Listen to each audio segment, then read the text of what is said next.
बच्चों देखते हैं principle of moments.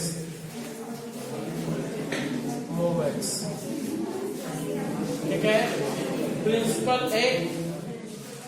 Principle of moments क्या कहता है जी कि बाय दिस ये क्या है कि a system will be in rotational equilibrium if the sum of moment of all forces on the body is 0। ठीक है, तो क्या है by this a system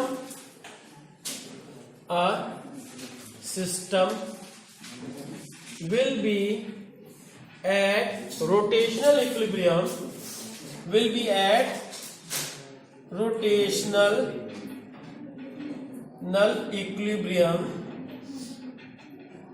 rotational equilibrium में होगा सिस्टम। कब होगा जी? System will be at rotational equilibrium if moment of all forces acting at the body will be sum of moment of all forces acting if sum of moment of all forces acting at the body will be 0। ठीक है, ये 0 होगा। कैसे जी? अब जैसे ये देखते हैं कि कोई this one is a fulcrum, you can say this is the lever. यहां पे हमने फोर्स लगा दिया F1 और इधर फोर्स लगा दिया F2। This is the length L1 and this one is the length L2।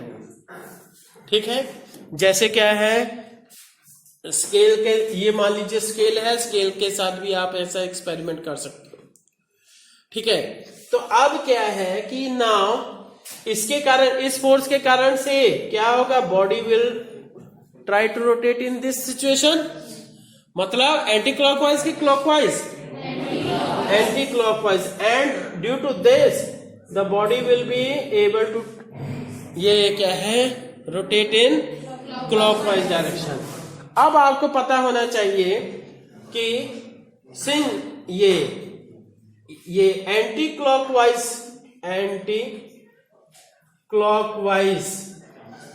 Torque क्या होगा? Anti clockwise torque will be equal to, ये एंटी क्लॉकवाइज को हम पॉजिटिव कहते हैं, है ना, प्लस F1 इंटू L1। इसी तरह से क्लॉकवाइज टॉर्क को क्या कहा गया? F2 इंटू L2 पर माइनस के साथ। Now the total torque will be equal to, for equilibrium, ध्यान दीजिए, फॉर इक्विलिब्रियम के लिए क्या होगा? This torque plus this torque must be equal to 0। For equilibrium F1 into L1 plus minus F2 into L2 should be equals to 0. So you can say F1 into L1 equals to F2 into L2। ठीक है, तो ये क्या हुआ? मतलब आप ये इसकी हेल्प से आप अननोन वेट को भी कैलकुलेट कर सकते हो। और सीधी सी बात है कि for equilibrium anti clockwise torque must be equals to clockwise torque. ठीक है, सो फॉर इक्विलिब्रियम के लिए क्या होगा जी? Anti clockwise torque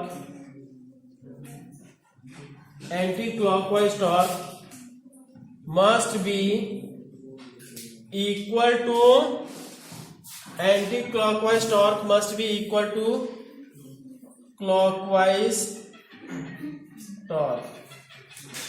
anti clockwise torque clockwise torque के बराबर होना चाहिए इक्विलिब्रियम के लिए। ठीक है, अब नेक्स्ट बात देखते हैं। अब देखते हैं centre of gravity.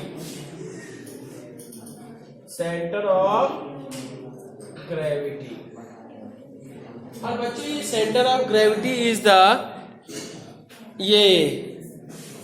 Of a centre of gravity of a body is a point where its whole weight is assumed to be acting. Is that clear? पर क्या है, सेंटर ऑफ मास और सेंटर ऑफ ग्रेविटी में बड़ा थोड़ा सा अंतर है, देखते हैं अभी। सेंटर ऑफ ग्रेविटी क्या है, it is a point related to किससे जी, point related to a body at which its weight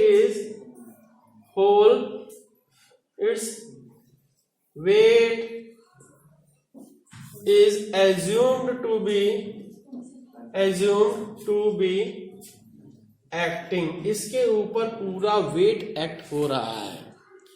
ठीक है, अब जैसे मान लेते हैं जी, ये कोई बॉडी है, इसका वेट ये W1 हो गया, W2 हो गया, W3 हो गया, and so on.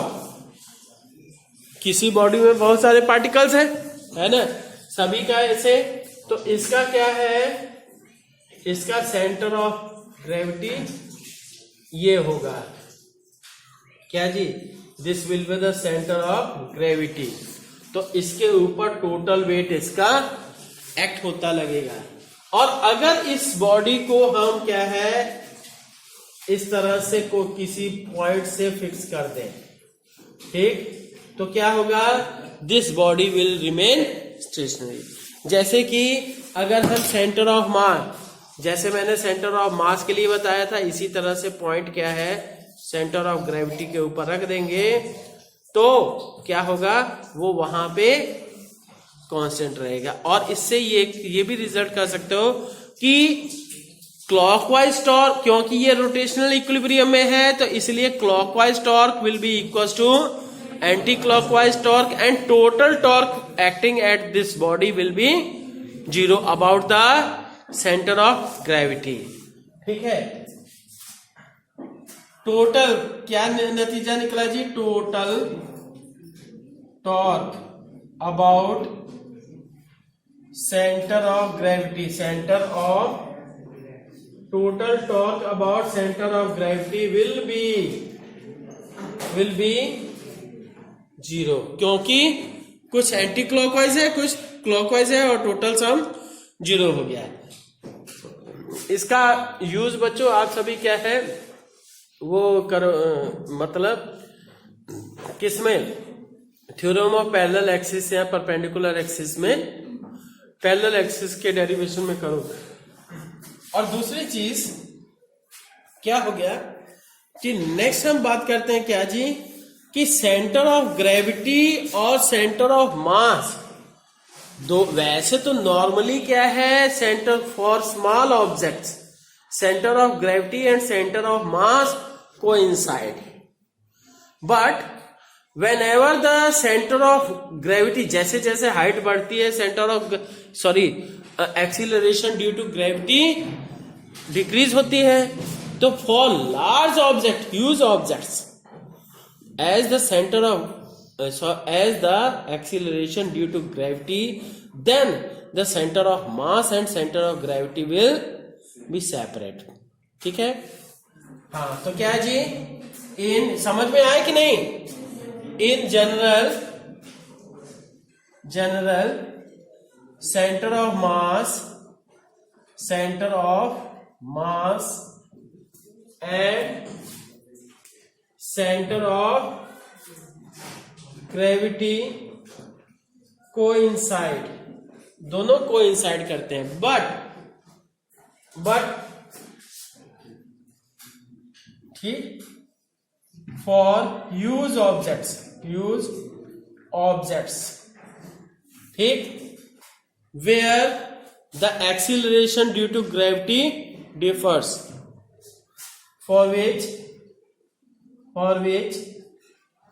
acceleration due to gravity differs.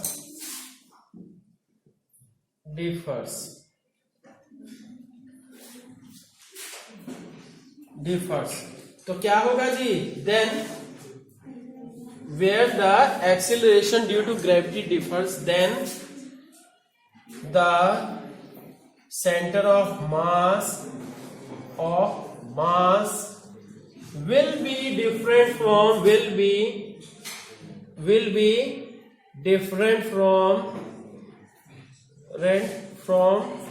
center of gravity. बच्चों समझ में आया जी?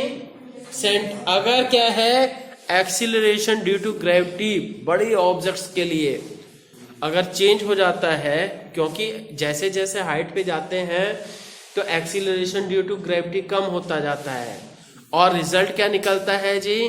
कि वो हमारा रिजल्ट क्या निकलता है कि centre of gravity centre of mass से डिफरेंट हो जाता है।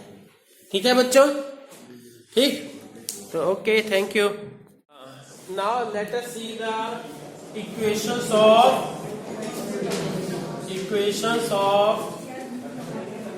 रोटेशनल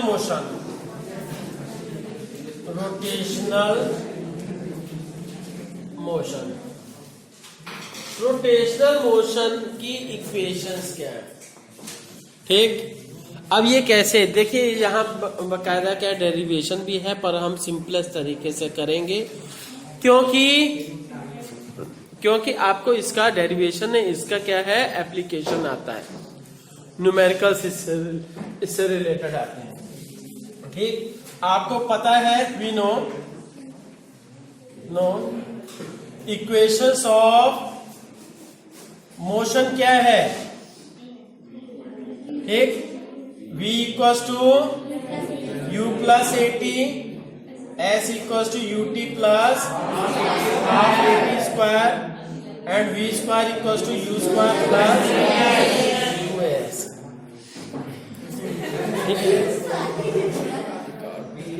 ठीक है, तो अब क्या है, यहां से आल्सो यू नो रिलेशन क्या है, v ये लेट, पहले लेट कर लेते हैं, let omega nought is the initial angular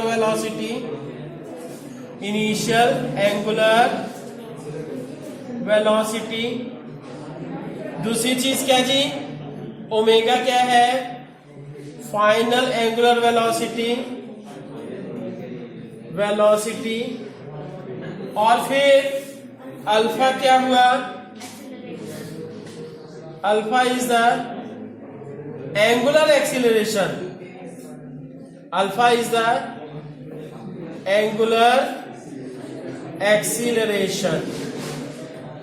ये सब पता है, और टाइम तो पता है, टी में ही डिनोट होगा, और थीटा क्या है, एंगुलर डिस्प्लेसमेंट। ठीक, एंगुलर डिस्प्लेसमेंट को हम थीटा से शो करते हैं। अब क्या करेंगे, देखिए अब क्या हो जाएगा जी, नाउ यू कैन से, ये तो इतना हो गया। अब इसके बाद नेक्स्ट क्या कहेंगे कि सुनिए, रिलेशन क्या है, you know very well, v equals to r omega होता है, and u equals to r omega nought हो गया, अल्फा इक्वल्स टू ये a equals to r alpha, and s equals to r theta. ये जानते हो, पढ़ भी चुके हो, तो अब सिंपल सा हम करते हैं, from this is equation first, this one is the second, this one is the third. From equation 1, equation number 1 से क्या हो जाएगा? फ्रॉम इक्वेशन नंबर 1, इसमें क्या है, सारी वैल्यूज पुट कर दी गई. क्या आ जाएगा? v के स्थान पे r ओमेगा और u के स्थान पे r omega nought plus a के स्थान पे r अल्फा t. ठीक, अब r will be drop, so omega will be equal to omega nought plus alpha t. This is the equation number 4. आ गया जी. सिमिलरली फ्रॉम इक्वेशन नंबर 2 क्या हो जाएगा? s के स्थान पे r theta equals to u के स्थान पे r omega nought into T plus half a के स्थान पे r अल्फा और t square. r will be dropped, so you can say theta equals to omega naught plus half alpha t square. This is equation number omega naught t ना. ठीक, next इसी तरह से from equation number 3, equation number 3 में फिर से आपने यहां पुट कर दिया जी sir, r omega square equals to r omega naught square plus 2r alpha a के स्थान इंटू s के स्थान पे क्या हो जाएगा? r theta. तो नतीजा क्या आ गया? r square omega square equals to r square omega naught square plus 2r square alpha theta. नतीजा क्या आ गया जी? r square will be drop, so omega square equals to omega naught square plus 2 alpha theta. ठीक, this is the equation number 6. ठीक है, तो ये हो गया जी. अब हम सभी क्या है, ठीक है, ओके, थैंक यू.